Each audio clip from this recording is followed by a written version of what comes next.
and welcome to Rewiring Neurons. And as I always say, this is your own channel of personal progress and professional growth.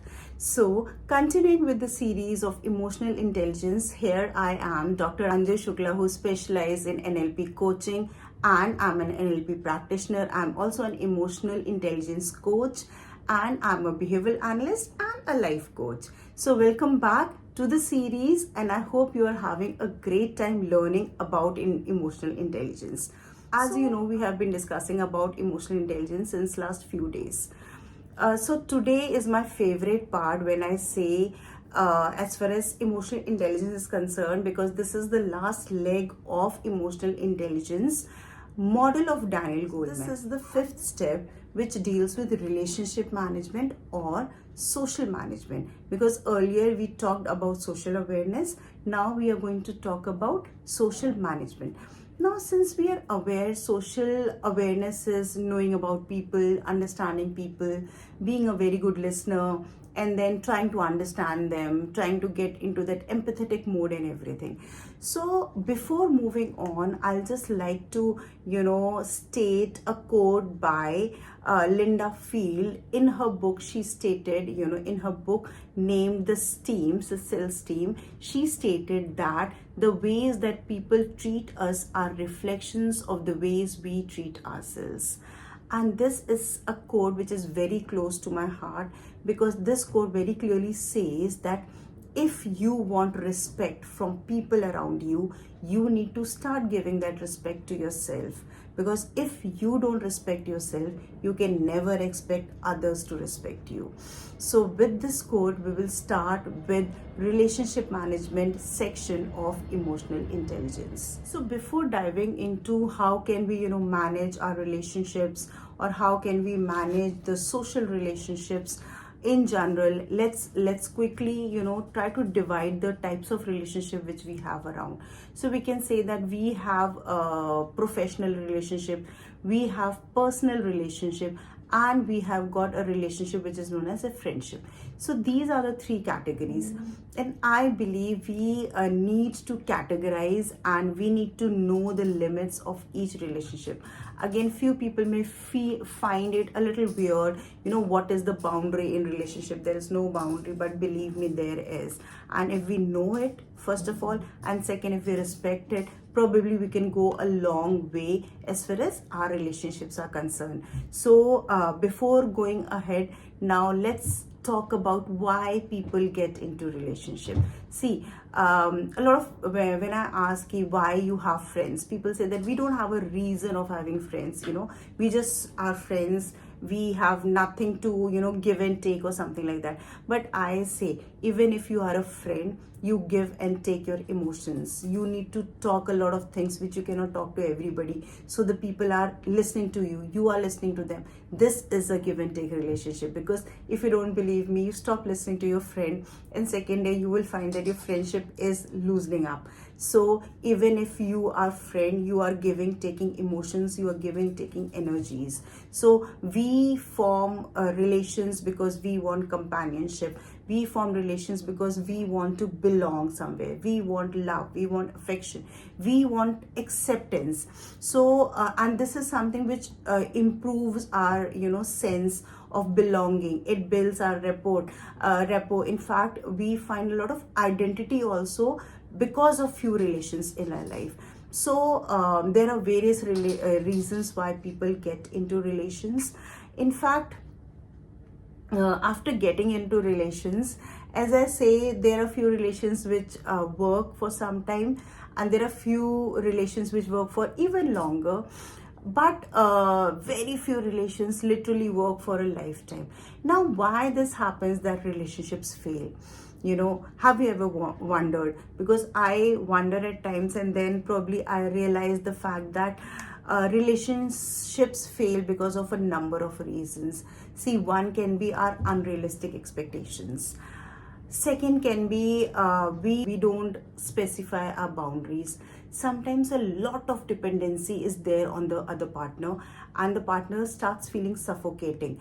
Also, we lack empathy at times in our relationship, because maybe initially we have, later on we lose it. Fewer times it happens that there are few immaturities which exist in a relationship.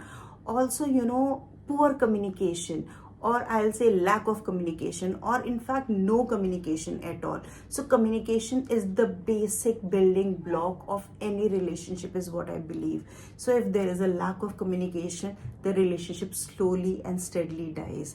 So the communication needs to be always open. There can be personal differences in individuals related to their personality, their choices, and if they are not mature enough to understand the differences and appreciate them, probably the relationship suffers. And also ineffective strategies for conflict resolution, because if we are two human beings and we have got our own point of views, we can always have a difference of opinion, but this difference of opinion should not affect a relationship. So you should not take this difference of opinions on your egos. That is again very important, because in relationships you don't tend to have egos. All these problems can happen in relationships. So you can always ask, what are the effective ways of handling these issues so that your relationship is effective. So the very first I'll say reciprocate, meaning thereby it's not bad to give compliments, and it's never, you're never too late or too old to give appreciation to other people. So if people do, in official context also, you may not like a colleague of yours, that's absolutely okay. But if the person is doing some good thing, you should always take this opportunity of appreciating the person, because everybody likes to get compliment, and if the person is going doing good, you should appreciate. So reciprocate in a good manner. Give compliments in your personal and professional life, right? But the thing is, it should not be very cheesy, right? It should be very correct to the context.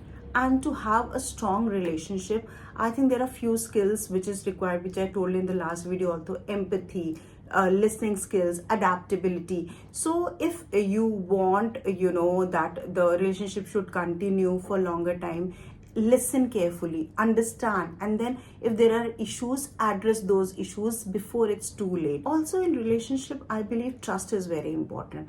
Whether you operate in professional or in personal context, trusting your partner or trusting your colleague, if you have good colleagues, building trust is very important. And building trust means that you just don't verbally say that you can trust me or I trust you.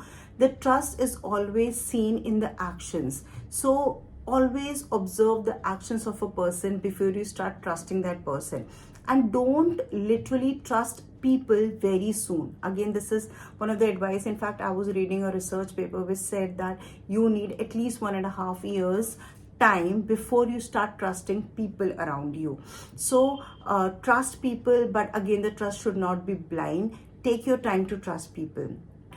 When you talk about relationship management, I say that communication is very important. And when you say communication, I mean that both the people who are communicating should be in very good frame of mind.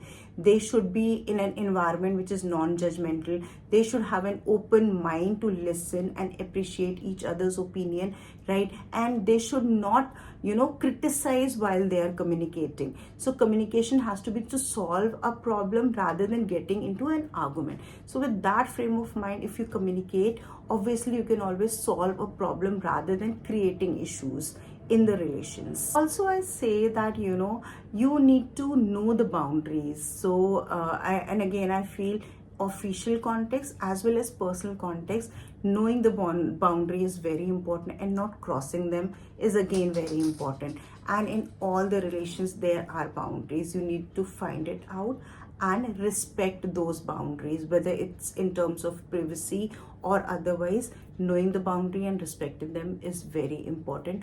Also, checking out the expectations. A lot of times we tend to presume or assume a lot of things, but if there is not much clarity, it's good to open your mouth and speak and talk and get the clarity, rather than just trying to assume things. So checking out the expectations with each other very clearly is there is no harm in it. So I believe that relationship management is not difficult, but at the same time it is not easy as well.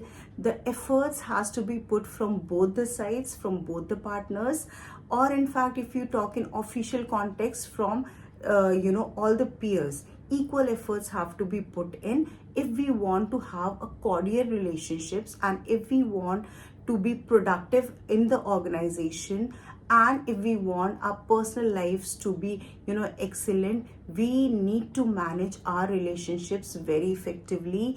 And few tips are open and transparent communication, the trust, and active listening, and again giving and receiving feedback. So if we try and take care of all these little things, believe me, having good relations is not difficult at all.